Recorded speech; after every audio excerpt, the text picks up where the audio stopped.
Let's get it. Yay.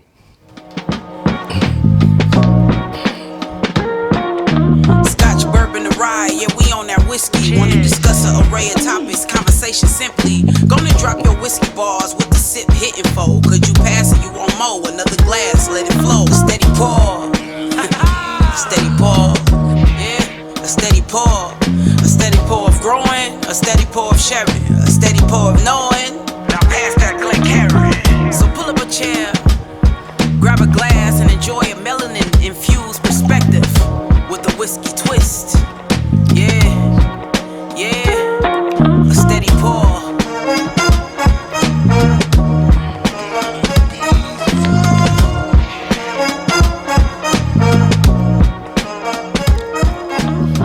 Yes, sir. Welcome to another episode of a Steady Pour podcast. I'm your poor coach, Drew. Calvin. Tony, what's up? Daddius, what it do? And we back, fellas. We back with another episode. We back. And Yes, sir. I'm excited. Darius, you over there. You here? Yeah, I'm not. Glad you made it. I'm already glitching, bro. I'm already glitching. But yes, I am back. Thanks for having me, gentlemen. And I hope. And you came back just in time because we have a special guest. Nice. What we have today? Yes, we got a special guest. You may know him as the master distiller at Ross and Squibb Distillery. Okay. You may know him as the man behind, the brands of George Remus, Rossville Union Rye, right? You may know him as someone who's been putting in real work behind the scenes of a popular through the ranks of MGP. We talk about MGP all the time. He's everywhere. Yeah. Did you know MGP had their own brands? They don't just make for others. really. I know, right? The way they move. Right? And so we have with us today Ian Stirsman from Ross and Squibb Distillery, master distiller. How you doing, man? I'm doing good. That was quite the intro. Happy to be chatting. Thanks for joining, man. This is cool. Appreciate you, brother. Yes. Oh man. So I kind of led into the intro, man, because we hear and talk about in the whiskey space a lot about MGP. A lot of brands get their Their start, Sourcing. really. their sourcing, and I feel like it's taken up its own representation of there's so many brands behind so many different brands. The fact that I feel like sometimes it gets overlooked that you guys have your own internal brands, Ross and Squibb, and so we're glad to have you on and to talk about it, man. Yeah, it's a lot of people know MGP. We're a major player in the industry. People in the know us, but not a lot of people know that Remus Bourbon is MGP, and a lot of people don't know that Rossville is MGP. Like, a lot of people still think that those brands are NDP's sourcing from MGP. They don't know that actually is MGP whiskey coming from MGP. Yes. I'm one of those too. I didn't know the Rossville Union Rye was you guys. Yeah. That's one. I enjoy that rye. I took a rye class recently, and that was one of the ones they had to go out and seek as one of the starter ryes, and it was really, really good. And I didn't know that it was it was an MGP rye. I thought it was your brand. I knew it was MGP juice, but I didn't know it was actually you guys' brand. So I would speak to those audiences that we don't know. If you don't know. We don't know. Teach us. But I guess before you get into, I guess, you becoming the master distiller, I mean, how did you get into whiskey in general? What made you say that this is something that you wanted to get into? And just start from there. I mean, honestly, it was totally luck. I didn't seek it out.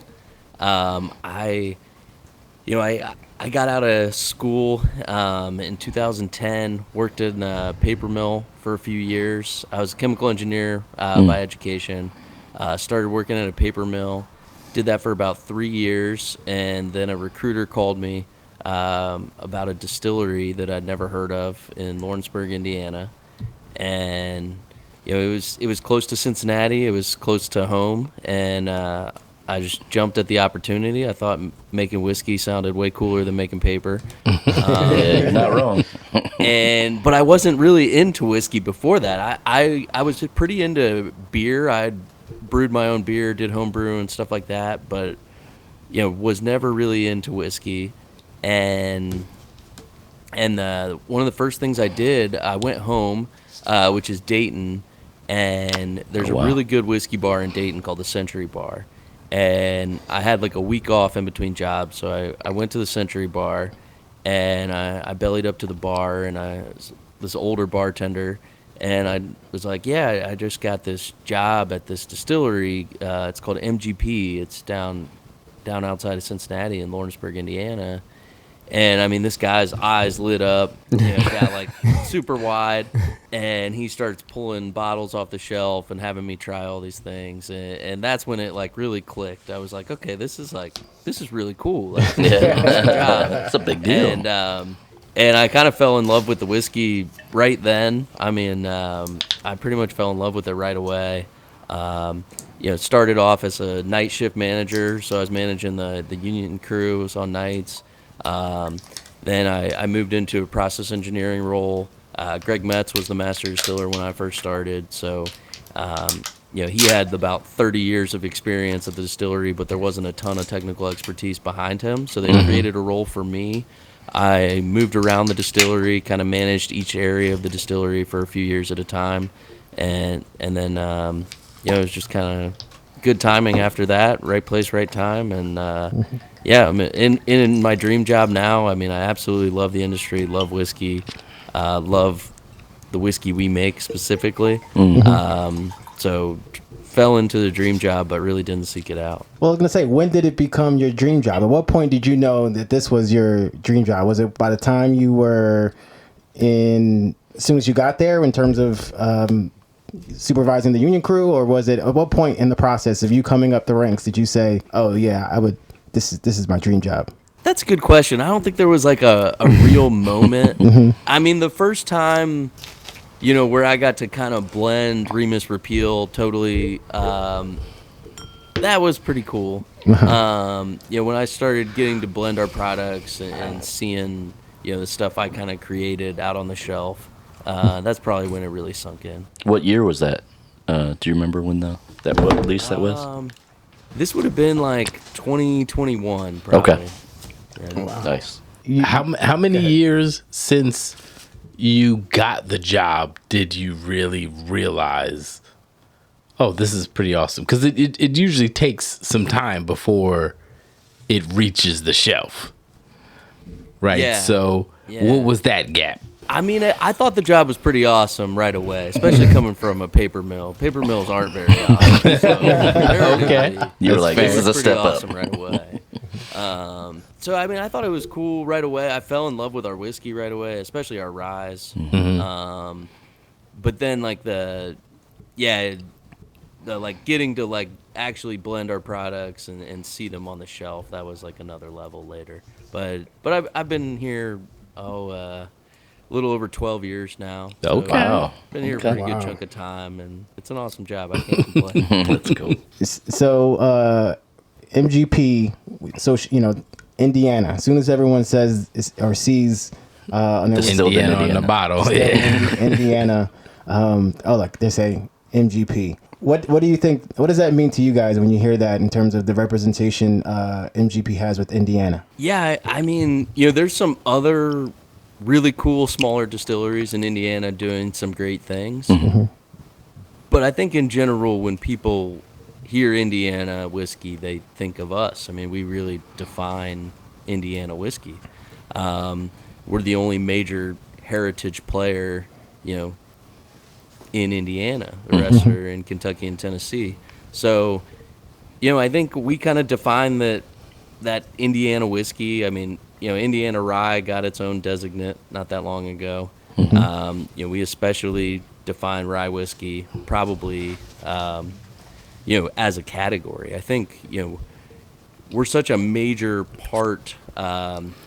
producer of rye that I think when people say they like rye whiskey, what they mean is they like MGP rye. And when people say they don't like rye whiskey, what they mean is they have bad taste in whiskey. Darius would agree. I would That's co-sign the rye that guy. statement. Although we've all fallen in love with rye, I would say, over the years. Yeah, Right? Like, we were very rye averse. I would say we leaned definitely bourbon. We were Yeah. definitely bourbon forward. I think Darius was definitely rye off the rip. From the From jump. the beginning, Darius appreciated the rye. And I think over time we've It took him a while. Yeah, they got to catch up. And we certainly enjoyed it and had some really great ryes.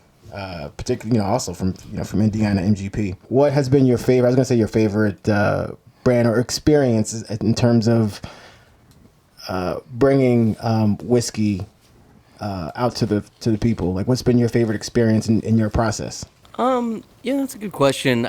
I think it's just a new experience. I mean, even though I've been in this role for quite a few years now, it still feels new. Just with my engineering background, getting out and actually like talking to the consumer and seeing consumers that are like passionate about what you make is just super cool. I mean, when I was at the paper mill, I never met any consumers of our paper, and you can imagine they'd be real enthusiastic. I mean, you'd be surprised. You didn't go out. You didn't go out to Scranton. Right. Dunder Mifflin. But this community is awesome. I mean, people drink whiskey to connect and to have a good time. So, and people are passionate about it. The community's great. It's just it's cool to see people connect and really enjoy something that you spend a lot of hard work making. Now, you guys produce for a lot of brands. Like, how do you decide what stays for MGP and what goes out to the other brands, and how do you keep that consistent? Because it got to be tough, man, because you're everywhere.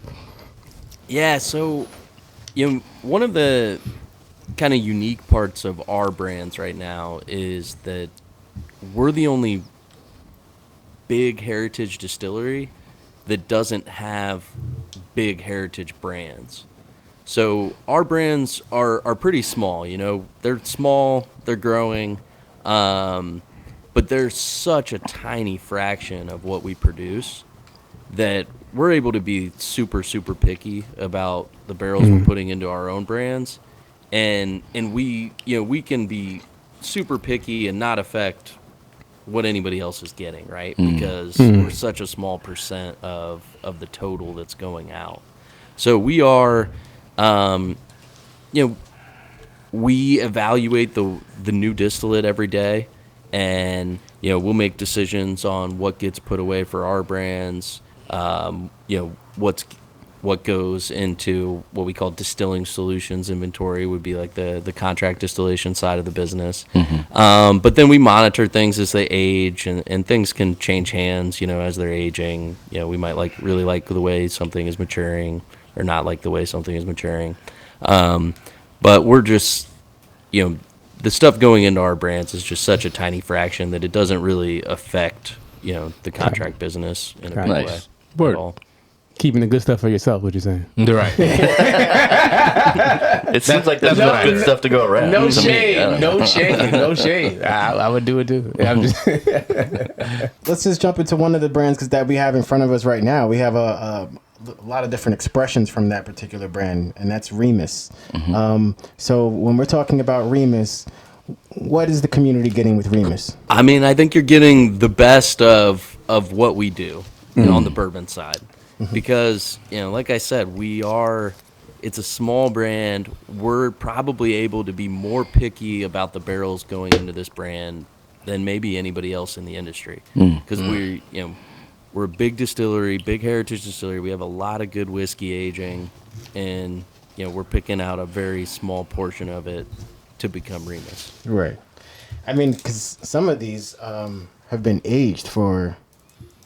15 years. Yeah, we're looking at 15 years, a couple of them. So we have a Remus Gatsby Reserve, 15 years old, 2022. Then we also have the Remus sorry about that. Gatsby Reserve 2025. So when you're distilling, how is it that you go into it thinking about what's going to be needed 15 years from now, or 5, 10, 15 years from now?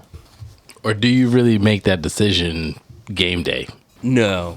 So we're not making that decision with the new distillate.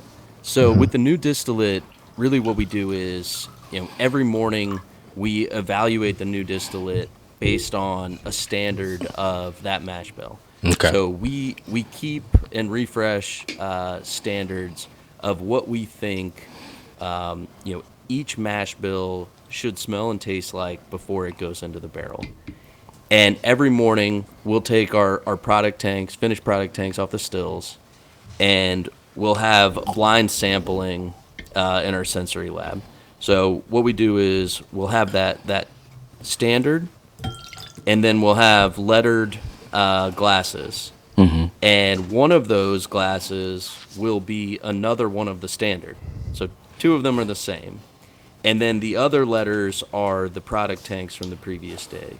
So we do that blind, and we say, okay, which one of these letters is the standard? So you have to pick that out first. And then you have to say, how closely do these other product tanks match that standard? Gotcha. And we have kind of a relative scoring system. So really, we're just looking for our new distillate to match that standard, where we know that if it goes into the barrel smelling and tasting like this, it's probably going to come out of the barrel pretty good. Right. But then we're making those decisions for like what barrels we save to 15 plus years.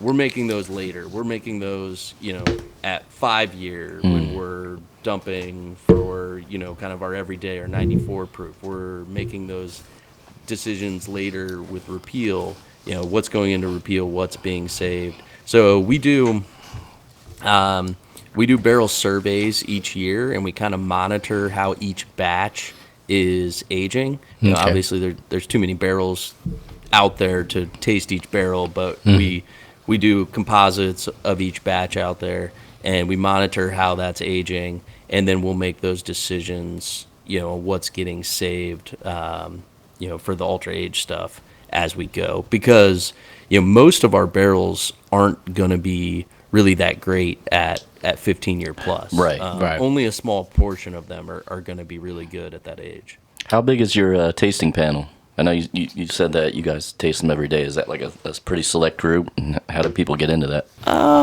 There's about a dozen people Okay. on the panel, and we actually there's probably a little bit more than a dozen, but on a given day, 7-8 people probably evaluate the samples on a given day. Nice.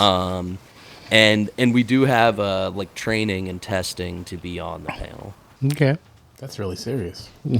Well, yeah, because you want to have I'm guessing you want to have a group of palates that can kind of hone in on what you're looking for.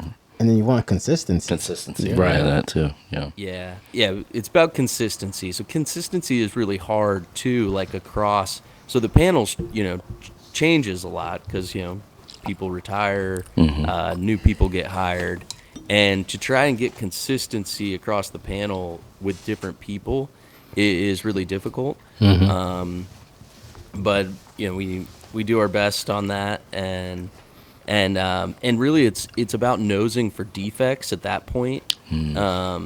So we'll take like known defects, like the actual like concentrated chemical of a known defect, and we'll spike the standard with that in small amounts and see people's threshold ability to pick that up. Interesting. So like there is a little bit of a uniqueness. Like some people can pick up must really well. Some people don't really smell must. Yeah. So we do kind of have the panel. Certain people are good at picking up certain things, and when it comes to like the evaluation of the aged stuff, it's a little different because that's much more subjective. You're not really picking out defects necessarily. You're picking out what tastes good. Right? Right. And with that, I worry a little bit less about like somebody's ability to pick up something that other people can't, right? Because you really just want something that 95% of people are going to enjoy, right? So Yeah. it doesn't really take a specialized palate to do that. Gotcha. from your point of view, when you're releasing a product, what's more important, the master distiller or the blender? Well, I mean, I'm gonna say master distiller, right? Talk your talk. But Right. but also, I'm doing the blending for our products as well. So I'm kind of doing both for our product. It takes both. It takes two in the whole process as well. But if you don't have any good juice to blend with, then Right. It's got to start with the distillate, right? So Remus Reserve. So you have some other ones here as well. We have Remus, also Babe Ruth Reserve. Oh, yeah. What was special about that one? Ooh, I'm gonna try that one. So the Babe Ruth is unique just because of the mash bills that are in it, or mash bills people don't see a lot of from us. So there's a 44% rye that is a really unique one. We have very, very little of that. And then there's also our 49% rye, which we've made a little bit more of that. We have our Remus highest rye expression with that mash bill too, but it's 51 corn, 39 rye, and 10 malted rye. So it's no malted barley in that one. We use malted rye. And the malted rye really changes the character quite a bit. It's a much sweeter mash bill than you would think for 49% rye bourbon. And then there's a little bit of our 36 rye in that one too, which is one of our standard mash bills we've been doing since way back in the Seagram's days. 2017, 2016, 2017. You guys like your high rise? Or just We straight do. rye. I mean, We that's love what you rye. know. I mean, there's not another distillery out there that can work with the rye grain on the scale we can. I'm seeing that, man. Try and take advantage of that. I feel like a fool we not do knowing. high rye bourbon and high rye whiskeys. Yeah. This Remus Babe Ruth Reserve, this is a one-off, right? Like, this is kind of an experimental project you guys are doing. This isn't something that's going to be an annual release or anything like that, right? Yeah. Okay. No, it was. We did it 2 years, but that'll be it. Yeah. Gotcha. Why Babe Ruth? I mean, it just kind of goes back to the Remus story. I got you. He's a big character in the 1920s, and the whole brand is kind of, the style of the brand is based around the 1920s. So I can see that. What bigger character than Babe Ruth? Yeah. So because he was fat and drank a lot. I like that. That's yeah. what I heard. We'll go with That's that. what I heard. Wow. Wow. Cal speaks. And everyone knew his name. That's the Yankee lore right there. Yeah. Oh, the nose is nice on that. Which one you got? The Babe Ruth. Babe Ruth. Yeah. The Baby Ruth. I guess I should have guessed that one.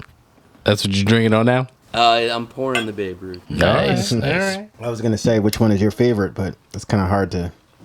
Unless you do have one. Of the ones in front of you, I do. Of Okay. the ones in front of you, the 2025 Gatsby is my Ooh. favorite. Which one is that Okay. one? The one that we haven't opened yet. Yeah. Oh no, Cal did. This is 2025 again. Yeah. Oh, yeah, you got it. Yeah. It's actually pretty tasty. Yeah. I haven't tried Yeah, it yet. so it has the 15-year age statement on it, but the barrels I picked for that were actually from 2007 and 2008, so they're a bit older than that 15-year age statement. And it's just a cherry bomb. I mean, it's super cherry, super decadent, not a lot of bitter tannins for the age. I mean, it's one of my favorite products we've produced. I definitely got that cherry on the initial. Yeah. You get a lot of fruit on all of these. Mm-hmm. They're very, very tasty. Have you thought about aging any of those out to like a 20-year age statement or something like that? Or is 15 kind of the mark year? 15 is pushing it. I mean, Okay. Those were really good, at that 17, 18, but it's tough to pick barrels that are going to stay good Right. out to that age. The oak can take it over once you get into that Yeah. double decade.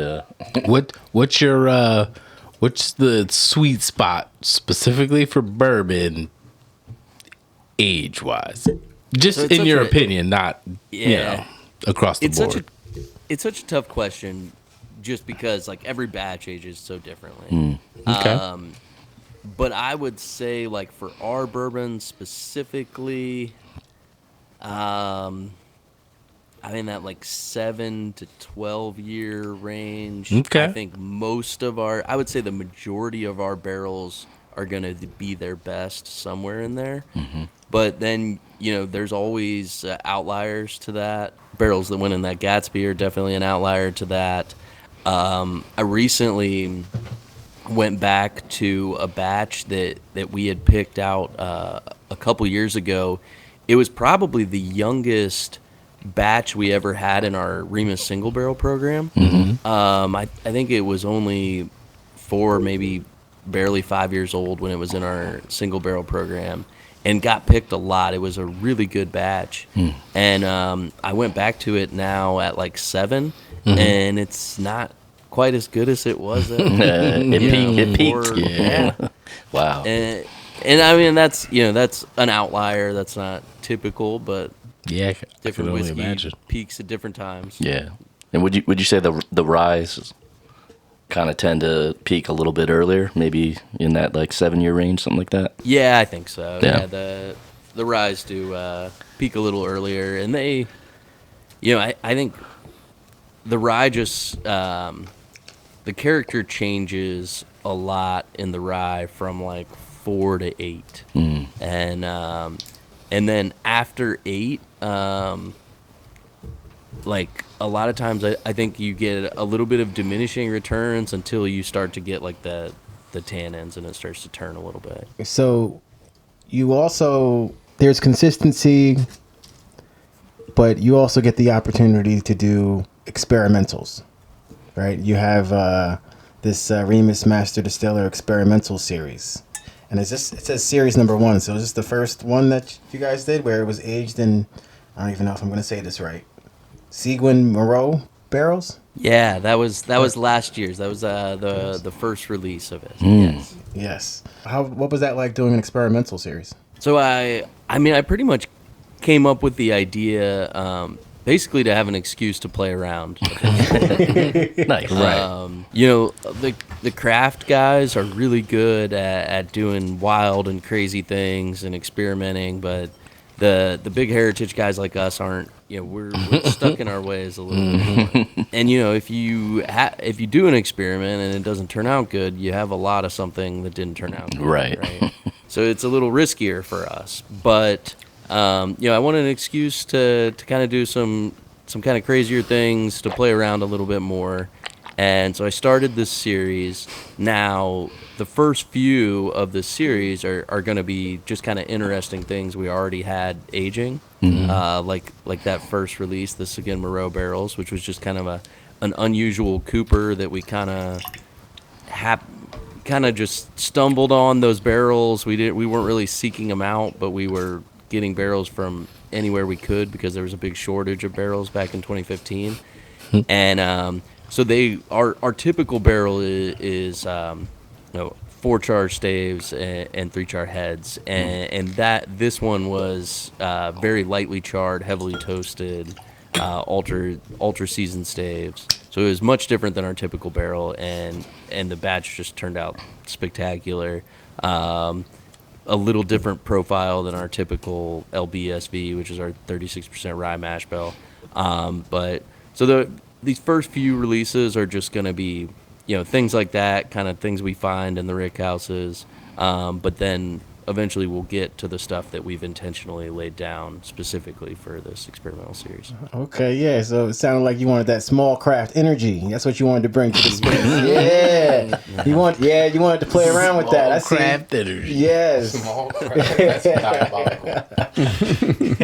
Yeah. What made you go with the 9-year age statement in that? Was it just kind of aging it out and just like, hey, it's ready to go, this will be the first one? Yeah, so I just had my eyes on that batch for a while. I think when they were 6 years old, we had them in a single barrel program, and like every single one in the lineup got picked. Okay. And that's when I kind of like went back and I was like, there's something different about this batch, and that's when I kind of figured out, that they were in these kind of unique casks, and then we saved the rest of them specifically for this release. I don't know. I don't see a lot of high proof 9 year. on this table. Am I tripping? Yeah. Snob. Is that intentional? Not going up on the proof? It's cask strength, but I don't see a lot of high proof on it. So exactly. So it's cask strength. So we go into the barrel at 120, which is pretty typical. A little on the lower side. A lot of people go in right at 125. But we go in at 120. But because of our location, we're down in the Ohio River Valley, and it's just very humid in the river valley, and that humidity drives the proof down as the barrels mature. Right. So it's just the partial pressure of water in there is higher, so it slows down the evaporation rate of water. So yeah, like that Gatsby, the 102.8, but it's cask strength. That's what it came out of the barrel at. We can't make it any higher proof. and I think sometimes there's a little bit of a misconception with high proof stuff because people like cask strength. Talk to the proof stop, please talk to him. Wait, what's the misconception? Tread lightly. Please. Well, I think the misconception is that like cask strength whiskey has more flavor because you're not diluting it with water, right? It's the full flavor coming out of the barrel. But whether that cask strength is 105 proof or 125 proof, like it's not gonna be more flavorful at 125, right? Like it's like you might get differences, and it's gonna be slight differences. I mean, you're splitting hairs at this point, but you could make the argument that at 125 proof, you're gonna dissolve more alcohol solubles out of the wood than you are at 105. But that's really splitting hairs. And if we make a lot of GNS too, right? We make a lot of vodka. I could take 193 proof, the azeotrope off the still, and add it to that 102 proof, and it's going to dilute the flavor. It's not going to be more flavorful, right? Like the alcohol is not what's giving it flavor. And so when you look at proof, like cask strength is cask strength. But outside of cask strength, you really need to know what the proof coming out of the barrel was, right? Because if it came out of the barrel at 105 and we added a tiny bit of water to make it 103, that's going to taste a lot different than if it came out of the barrel at 130 and they added a ton of water to make it to 103, right? That's a good point.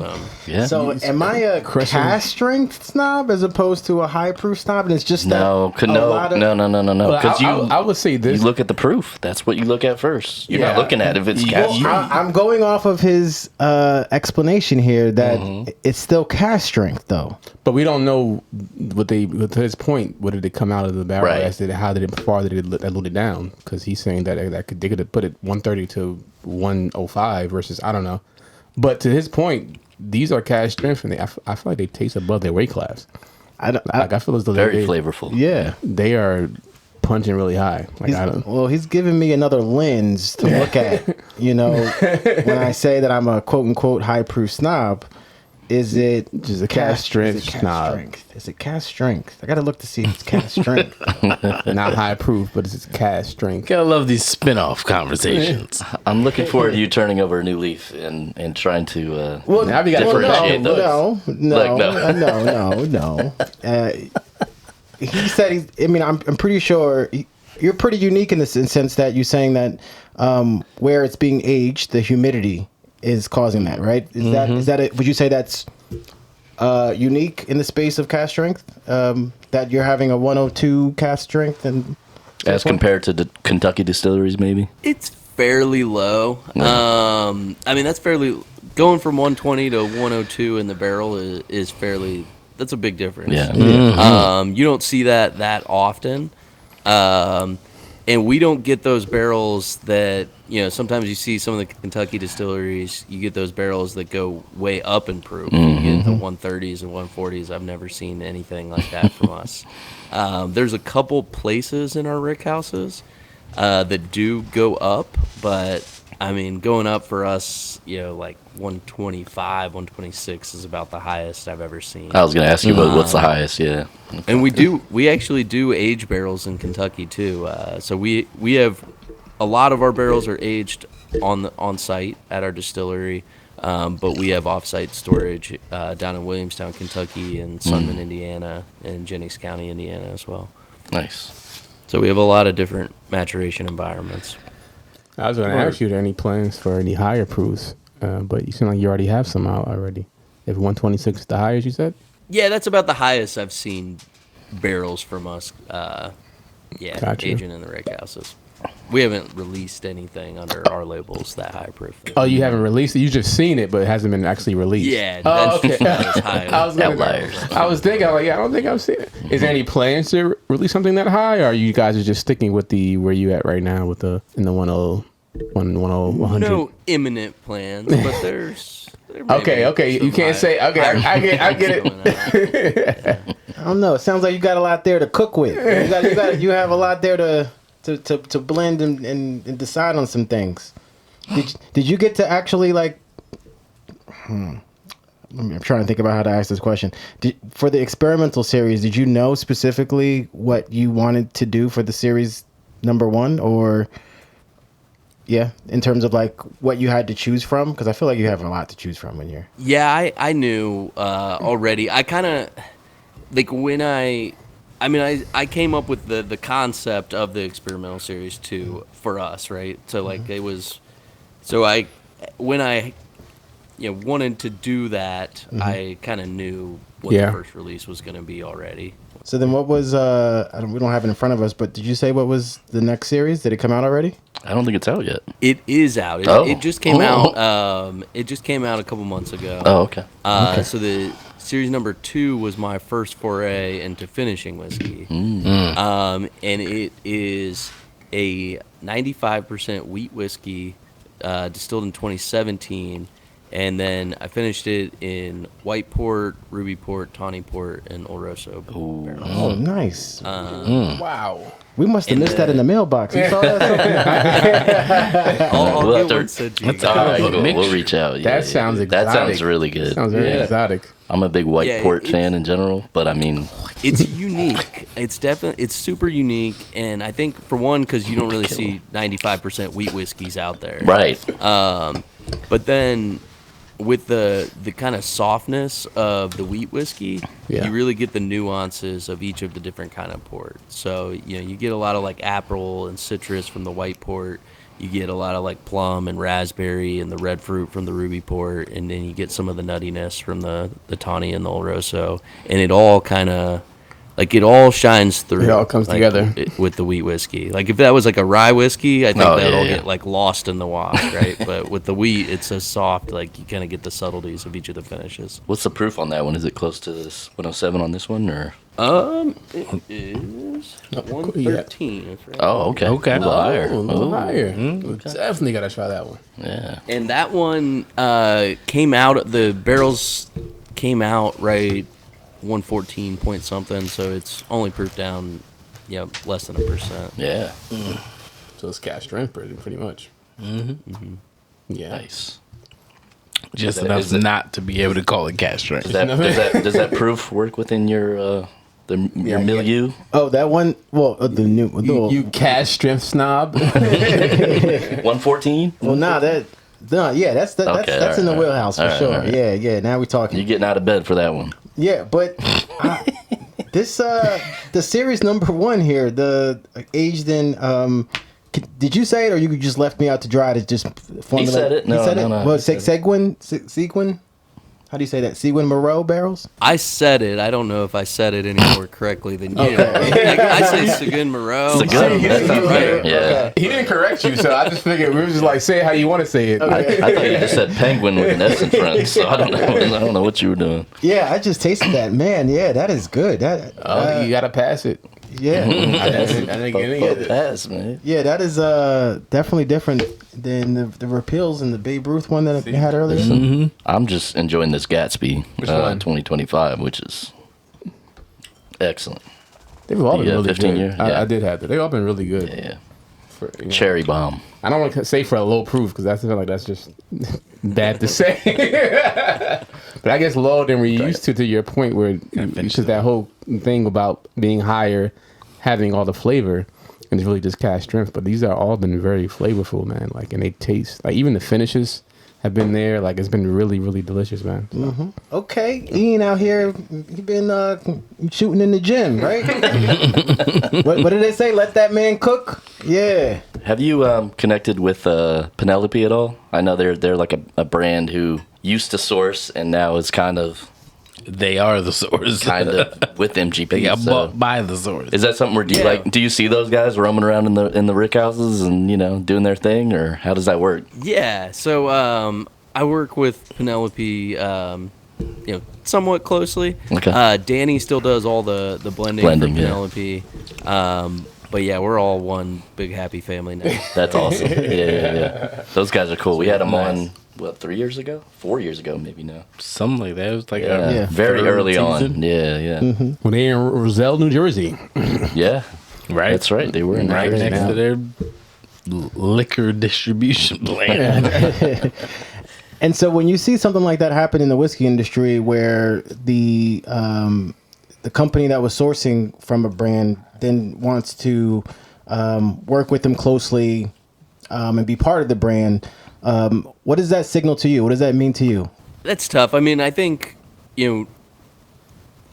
different companies are looking, they're looking for fast-growing new brands, and that's what Penelope was. Penelope was super fast-growing.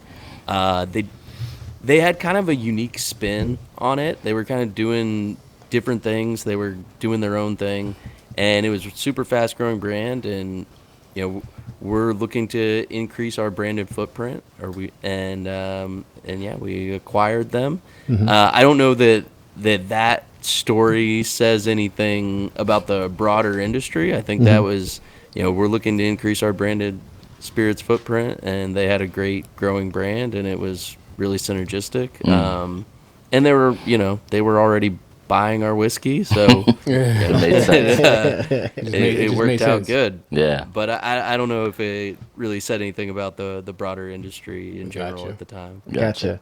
I think from their perspective, I think I recall them saying like now they'll have more. I think I recall access. Right.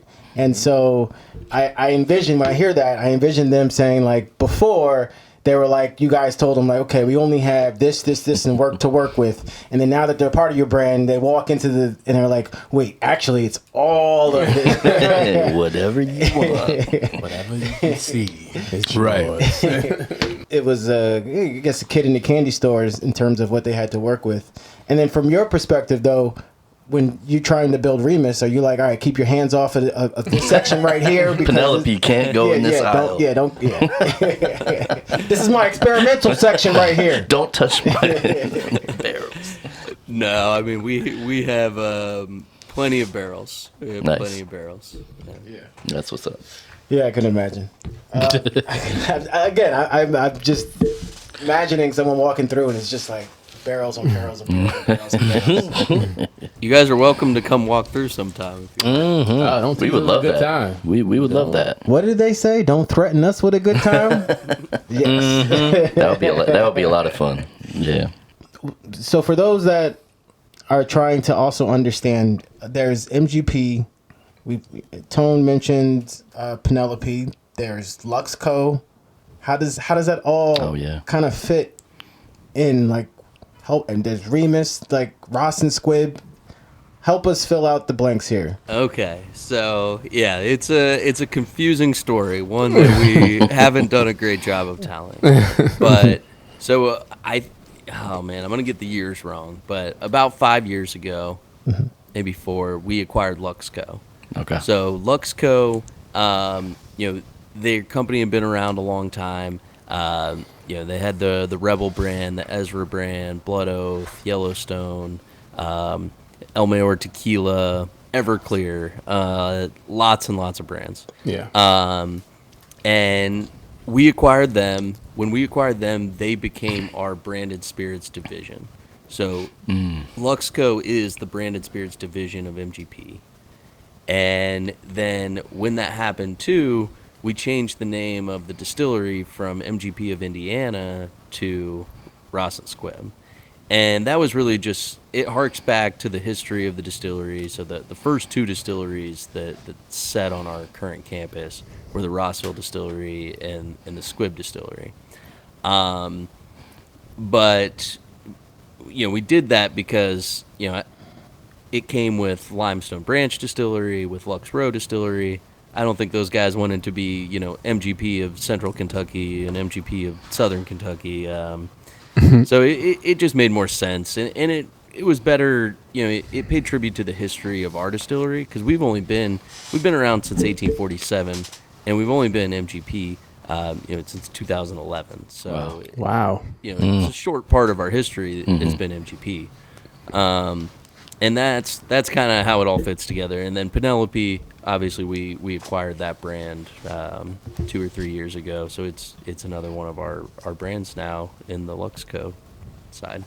So yeah, MGP is the parent company. Ross and Squibb is the distillery in Indiana that everybody thinks about when they think about MGP.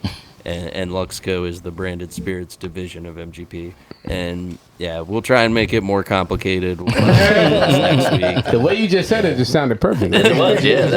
You broke it down. You broke it down perfectly, man. We appreciate that. No, I appreciate that. And so one of the questions that seems to be the theme of our season, because it came out of like a debate that we've had about what's craft. So from your perspective, you've helped supply whiskey for brands across the spectrum, including ones that identify as craft. So what should be the definition? What do you think should be the definition of craft? And does it need to include distilling anymore?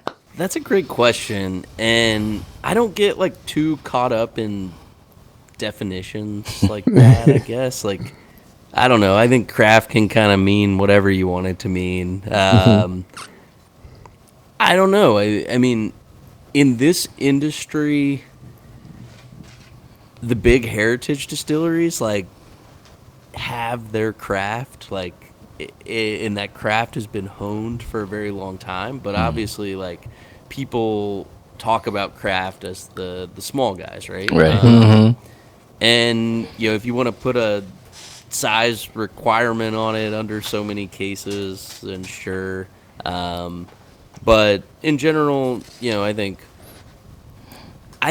to me, I guess it doesn't really mean the same thing. To me, it means more just anybody that's super intentional about their craft. Oftentimes at scale, the craft is lost, because at scale it just turns into a numbers game. But in whiskey, I don't think that happens. I mean, in whiskey, all the heritage guys are super intentional about their craft.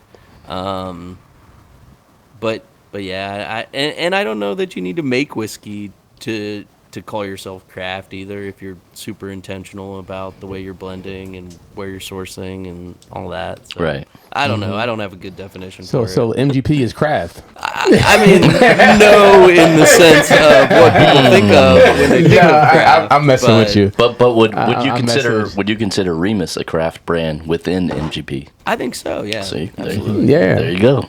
There you go. So you walk into this huge rick house with all these barrels, and you say, "This section is craft." That's kind of This is craft row. or that barrel, that and that and that and that and that. That's craft. But I guess what I like about your definition, what you're honing in on, is the intentionality. Right. Yeah. I love that piece of it, because I think that's what I hear from some of these heritage brands or bigger brands, if you will, really don't want to not have their name behind, or they want to be associated with intentionality, right? Mm-hmm. And so they don't like the fact that craft, I guess, is owning the intentionality sort of, I should say, space or word or theme. We're intentional too. We're intentional too. That's working hard over here. That's what I'm hearing, I guess, when I think of heritage brands or other bigger brands embracing the word craft. And so that's sort of been, I think that's part of what started the debate, not the started debate, but part of the debate about what's considered craft, because everybody wants to be intentional about what they're putting out into the market. Right. You seem like you're one of the younger master distillers that we've spoken to, or just that I've kind of seen in the industry. How does that, is there any disadvantages to that, or is anybody kind of see, your age and be like, You're a baby. Yeah. I'm just curious how that plays out in the industry. distiller. Yeah. I mean, baby distiller. Think about it. I got barrels older than you. I think it's pretty funny, honestly, because I get that a ton. And like, there's CEOs of big companies like that are my age. That's true. Like, I think there's been vice presidents that are like right around my age. I mean, I'll be 39 next week. Maybe when I turn 40, I'll stop hearing the that's the cutoff. young stuff. Still in the 30s. And there's a couple. I know there's at least one master distiller of a big distillery. He's a good buddy of mine. Used to work at MGP. Ross Cornelison is master distiller at Barton 1792. Okay. And I got a few years on him, so I'm not the youngest. But yeah, no, I think it's funny. Just there's. Super Bowl winning coaches younger than me, and It's true. It's true. My It's age, true. But I'm too young to make whiskey. Nah, you're good, bro. Yeah. That's cool. Despite your age, with master being master distiller to master distiller, is there like a code or an understanding master distillers have with each other when you meet up? There's a secret handshake. A wink. You gotta do the certain wink. Oh man. No, I mean, in all seriousness, no, there is not, but this industry is unique in that there's not like fierce competition. Like nobody's like, oh, that's you're from Buffalo Trace, I'm not talking to you. Like, everybody gets along. Like people, we actually just hosted Ross at the distillery not too long ago. I hosted Brent Elliott at the distillery not too long ago. Nice. Brent Elliott hosted us. It's everybody's real friendly. Nice. Everybody's trying to lift the industry up together. Nobody's trying to That's good. Right. stomp anybody out. Yeah. Yeah, I mean, at this point, I think that's probably camaraderie and trying to figure out how you can kind of elevate the industry is probably beneficial to everybody. So, I mean, yeah. Come Right. together. Yeah, no, absolutely. So, one of the things about being craft is being intentional. So a lot of these craft brands, they actually spend time in coming out and doing intentional events. So have you ever thought about coming out and actually doing an event in different markets of the country, particularly, like New Jersey, New York metro area? We actually do some pretty good events in New York Metro. Okay. So yeah, I'll let you guys know the next time we have an event going on in New York Metro. nice. All right. That'd We be awesome. try and get out a little bit. Yeah. Yeah. I try and get out of the distillery and I think you guys were, I want to say, somewhere within the year, past couple months, you guys were out in New York area, or maybe at least you were, because I know we were trying to connect with you then. Oh, yeah. But yeah, definitely, whenever you're thinking about coming out to New York Metro, definitely hit us up. Let us know. We love to actually do an event with you and bring some of our audience listeners there as well. And, could do another live interview or something like that. I would think that would be dope. It'd be fun. Yeah. yeah, that would be awesome. Right. I'll definitely let you guys know. Yeah, that'd be dope. We'll plan something. Yeah. So before we head out, is there anything that our listeners should be looking out for in terms of for Remus or anything for Ross and Squibb specifically that might be coming out in the market that they should be keeping the ear You out waiting for? I mean, the experimental series is hitting right now, so Yes. keep an eye out for that second experimental series. We'll have Repeal 10 later in the year. And then we'll have some cool stuff coming in the back half of the year that I can't quite talk about yet. Okay. But yeah, if you've walked past Remus on the shelf and thought it was another NDP, give it a try because it's the best of MGP coming from MGP. So give Nice. Remus I a like shot. fair enough. Awesome. The best of the best. All right. Hey. Well, awesome. And then definitely follow us at a steady pour Instagram, on YouTube, subscribe, follow, Smash. All the good stuff. All the things. Smash. All the things you Subscribe. should be all doing. the things. 2026. Ian, if you can stick on just for a few minutes afterwards. But until next time. Yeah. We'll see y'all. Deuces. Peace. Peace. Much love to you. Well, that concludes this episode of a Steady Pour podcast. Make sure you follow on Facebook